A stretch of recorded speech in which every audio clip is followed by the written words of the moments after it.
да се направи експеримент. Ще ходя на стендъп комеди. Прекалено ли е? Как е възможно ти само на 28?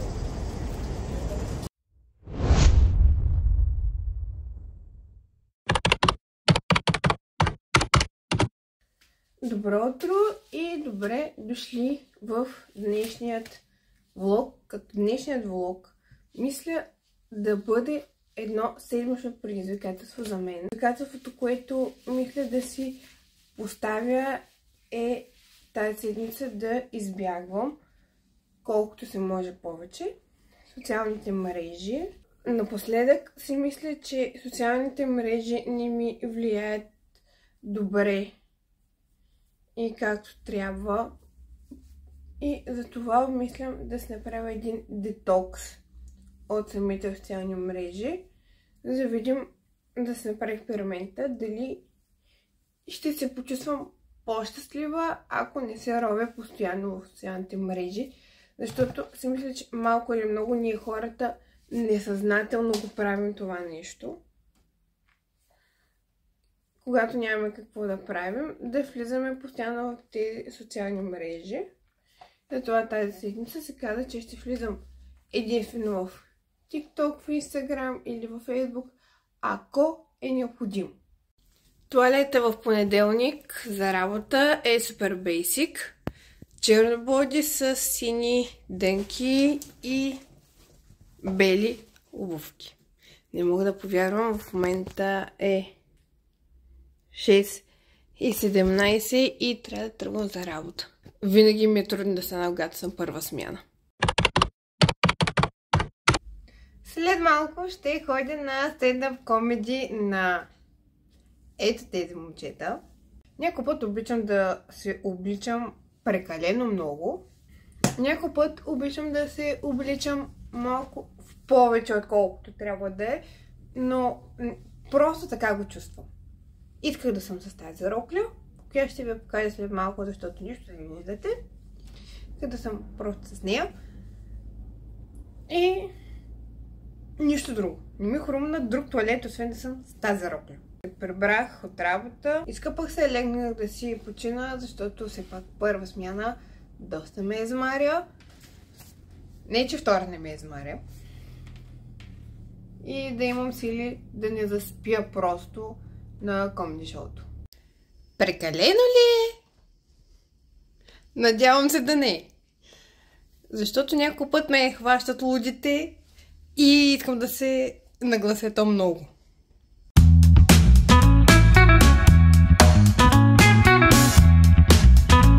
Не съм за жена ми хора вече 40 години. Аз ще как е възможно ти само на 28? Тя ще ви кажа.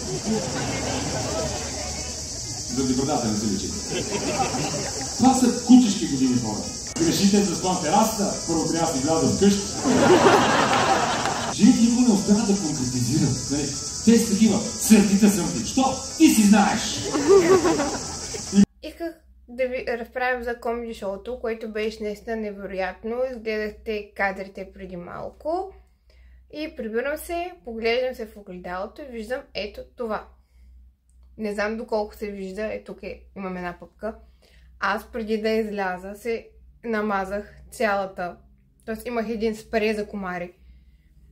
Навсякъде се напръсках и пак имам. Само на лицето ни се сложих от спрея против комари и намерих къде един комар да ме ухапе. Другото, за което исках да поговоря, днес е ден първи от цялата седмица да се дистанцирам малко от социалните мрежи, но и какво имам предвид за това? Ще се опитам да влизам колкото се може по-малко в Instagram, TikTok и Facebook, като горе-долу ми се получава.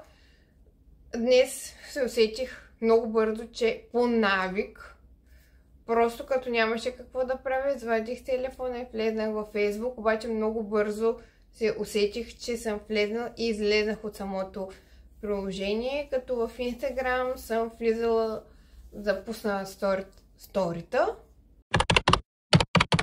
Ден 2 от експеримента да избягам социалните мрежи.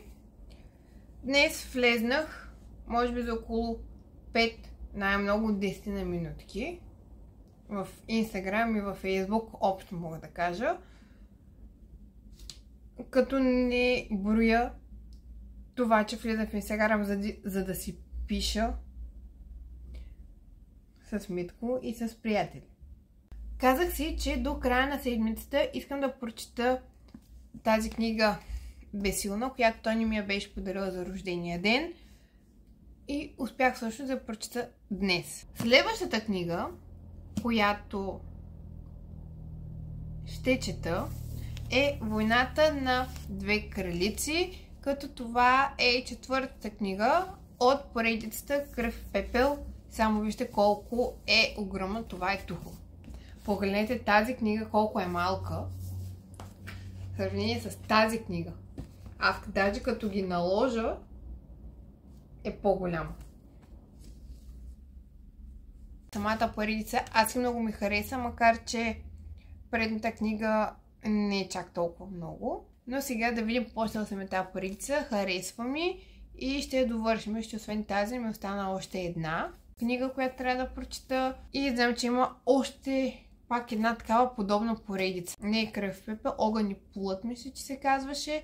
Но Огън и плът ще почака, защото след тази поредица и след тази, защото все пак съм почнала и тази, след тези две поредици съм си взела книгата на Лунатион. Събрахме се с Тачи, в момента сме в Практикер и гледаме Врати за село. Бях ви показала как стана самата стая, едната, и като се прибера на село, когато успея, ще ви снимам как е станал ремонта.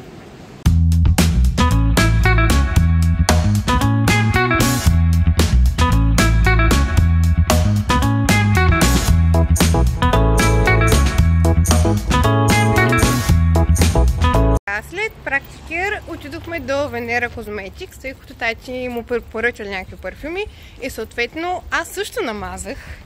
Двойно? Да, не с един, а с два парфюма, защото случайно питах дали имат от парфюмите на Ариана Гранде, тъй като поне знам, че тези парфюми много ми харесват. И като се прибера вкъщи, ще покажа кои два аромата съм си взела. Прибрах се, наспах се, отидох до магазина, взех си пъпеш. И е време вече да ви покажа какво си взех от Venera Cosmetics. Или по-точно какво намазах от Venera Cosmetics. Единият е Thank You Next, а другият е Mood Vanilla. От сега ще ви ги покажа.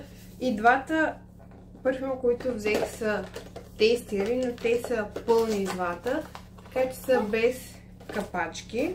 Така, ето така изглежда парфюма на Thank You Next, който изглежда уникално и розово в формата на сърце. Аз не можах да се реша кой от двата парфюма. Имаше 4, тези двата, ванилията и Thank You Next, ми харесаха супер много. Ето това е и опаковката на ванилията. И се чудвам, че до момента не е чак толкова мазна. И някакси харесвам до някъде този обем, как се е получил, но е твърде много обемът. Тъй като днес е третия ден от експеримента, сряда сме, много добре да сега върви, пак съм влизала около 5-10 минути най-много в социалните мрежи.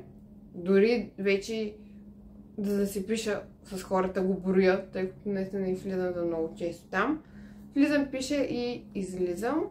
Чувствам се много по-добре, нямам никаква тревожност, така че обмислям наистина да влизам колкото е възможно за по-нататък по-малко и да съм ангажирана със съвсем други работи.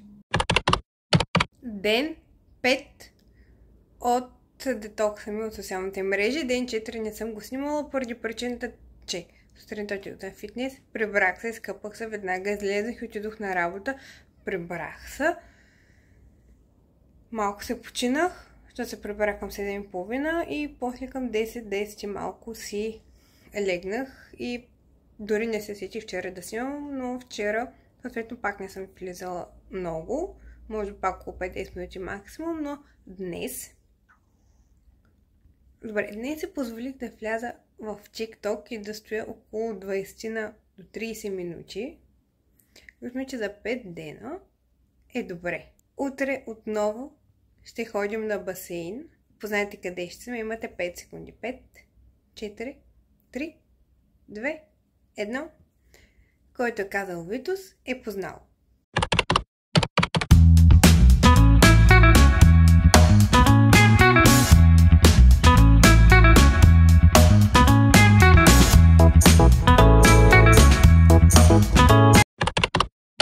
Днес е неделя и е последният ден от експеримента, в който се опитвам да избягвам социалните мрежи и мисля, че днес е най-добре да се направи такъв общ преглед на цялата седмица. Като цяло съм супер доволна от себе си, че успях да влизам може би максимум 1 до 2 часа общо тази седмица. Започнах този експеримент с идеята да си намаля самата тревожност от самите социални мрежи, защото тази тревожност изникваше от нищото. Не знаех какво става, защо се притеснявам за нещо, което аз не мога да го контролирам, но е факт, че аз се притеснявах от такива неща и просто някакво чувство, което няма бутон за изключване. Затова реших да се направя този експеримент и мисля за напред така да продължа и максимум да влизам до 30 минути на ден в социалните мрежи и вместо това да правя нещо друго. Дали ще чета книга, дали ще гледам сериал, защото и другият проблем, може би да го кажа така, на социалните мрежи е, че дори когато гледах сериал, влизах в социалните мрежи и почнах да си скролвам докато не ми свърши сериал. Това беше за тази седмичния влог-експеримент. Надявам се да ви харесало, да ви било полезно. И това беше от мен за днес за вас. И ще се видим в следващия ми клип, който ще е другата седмица. Надявам се да имам заснет клип. Чао!